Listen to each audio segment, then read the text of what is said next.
Hola, ¿cómo están todos? Bienvenidos. Esto es Entrevista Verdadera.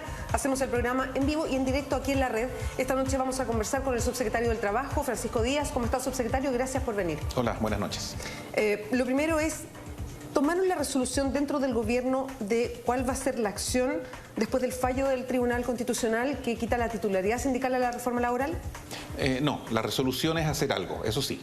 El proyecto tal cual quedaría después de estos tijeretazos que le pega el Tribunal Constitucional, a nuestro juicio queda no solo incoherente, hay artículos que se pierden, sino que además queda un proyecto completamente desbalanceado. Por tanto, la decisión de hacer algo dentro del marco institucional y legal, evidentemente, está tomada, lo dijo la presidenta, y prontamente esperamos anunciar cuál va a ser esa vía institucional que vamos a seguir para remediar esto, que es evidentemente una derrota para nosotros, no lo escondemos. Ahora, sin eufemismos, esto atacó el corazón, siguiendo como una frase que hemos escuchado, ¿se atacó el corazón de la reforma?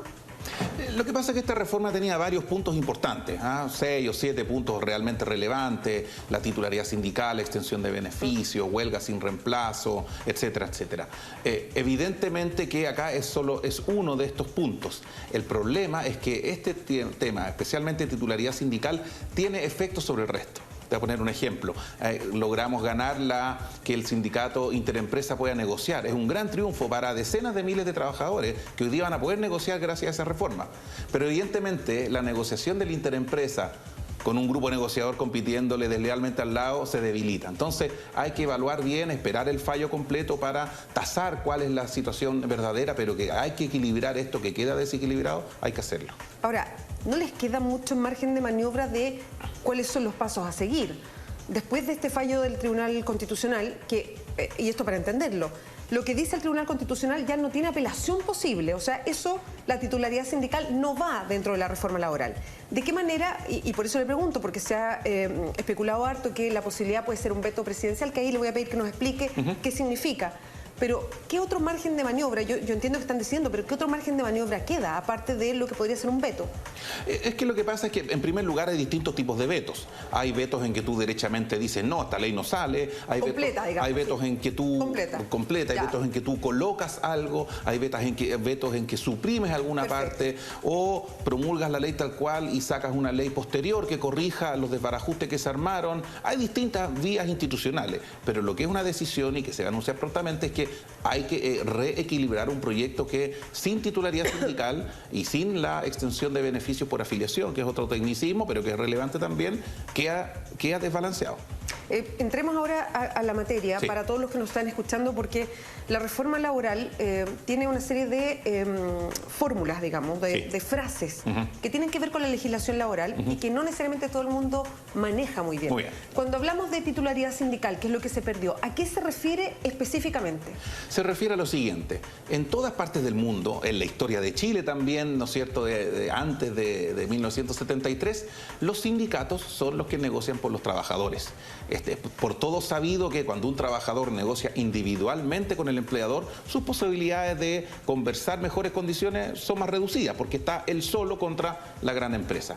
En cambio, para eso se inventaron los sindicatos. Los trabajadores se reúnen en un sindicato y negocian. Así ocurre en todas partes del mundo. En Chile, lamentablemente, después del Plan Laboral de 1979, se crea esta figura de grupos negociadores. ¿Qué significa eso?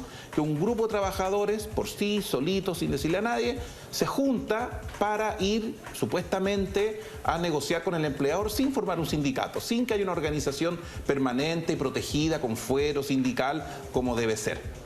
Entonces, esta figura, en realidad, para lo que se ha usado en Chile es para deliberadamente dividir a los trabajadores, para hacer un paralelismo al sindicato establecido. El sindicato sale a buscar adherentes, te convenzo a ti, acá estamos consiguiendo buenas cosas, vamos a negociar.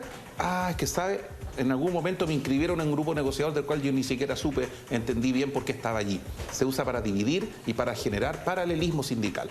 Eso es lo que queríamos eliminar. Hay grupos negociando y varios grupos negociando, gente amarrada con contratos colectivos que duran varios años sin entender bien por qué. Y así, no lo digo yo, lo ha dicho la OIT, nos ha dicho, esos grupos negociadores que supuestamente son para que los trabajadores se organicen libremente, en rigor para lo que son es para generar este paralelismo, para dividir y debilitar a los sindicatos establecidos que tienen permanencia en el tiempo, que tienen fuero sindical, sus dirigentes, que pueden, entre otras cosas, conversar como contraparte estable de la propia empresa. Ese es el problema. Queríamos eliminar esos grupos negociadores como herramienta antisindical y el Tribunal Constitucional nos ha dicho no lo puede eliminar porque la Constitución dice que no se puede.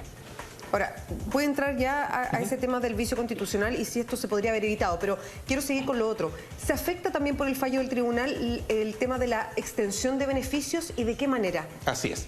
Para explicarlo en breve, hoy día hay un sindicato que llega a un contrato colectivo con un empleador, ¿no es cierto? Acordamos un aumento de sueldo, un beneficio de tal y tal cosa, locomoción, no tengo idea. Hay un contrato.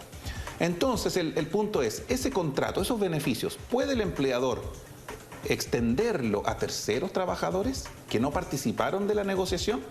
Hoy día en Chile, con la legislación actual, sí lo puede hacer el empleador. Tomar ese contrato, agarrar a todo el resto y decirle, ustedes también son acreedores de estos beneficios. ¿Cuál es el mensaje que le estás dando a los del resto de los trabajadores? No se meta al sindicato, ¿para qué se va a meter? ¿Para qué va a pagar las cuotas? Si es que igual le van a llegar los beneficios. Entonces nosotros eliminamos eso en el proyecto de ley y eso se afirmó, eso es un avance. Pero nosotros también proponíamos que si yo, trabajador, ingreso al sindicato con posterioridad, también yo sea acreedor de esos beneficios, también yo reciba los frutos de esa negociación. Y eso es lo que el tribunal nos ha dicho que también es inconstitucional.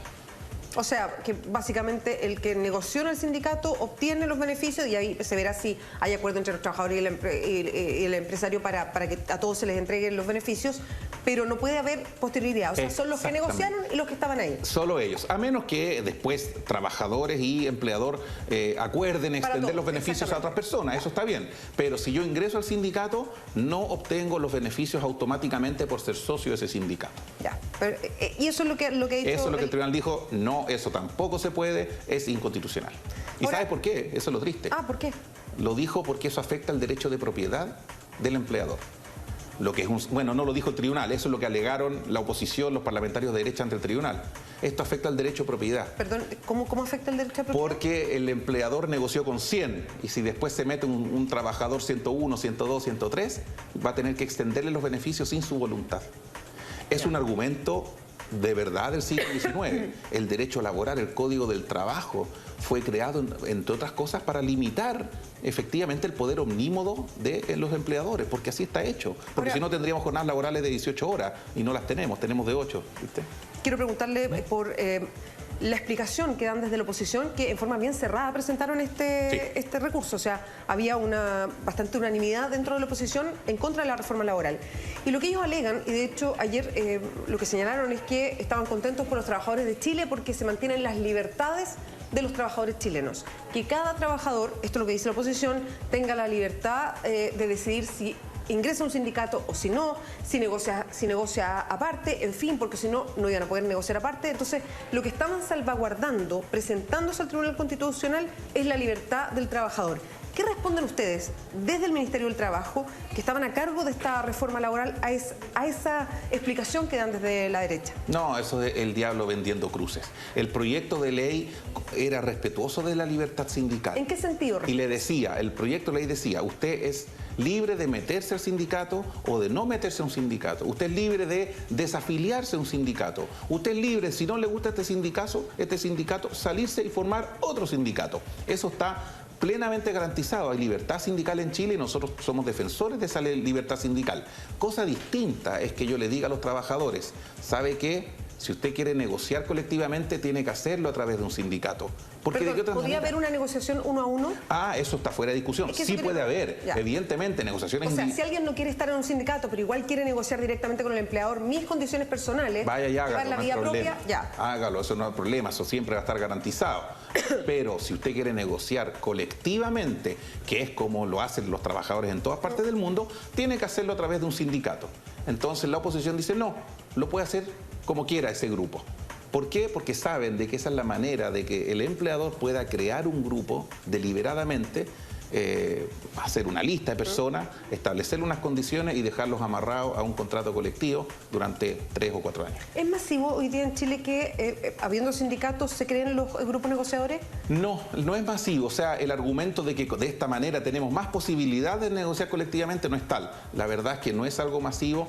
Alrededor de un 10, un poco más por ciento de trabajadores están en estos, perdón, de los trabajadores que negocian, lo hacen por la vía de estos grupos negociadores. Pero aún así, el efecto y la posibilidad de que exista esa figura es lo que termina debilitando. Porque tu sindicato siempre estás pensando de que en cualquier momento por el lado pasa un grupo negociador que obtuvo mejores beneficios que tú. Pero no es porque lo obtuvo, sino que porque el empleador se los dio.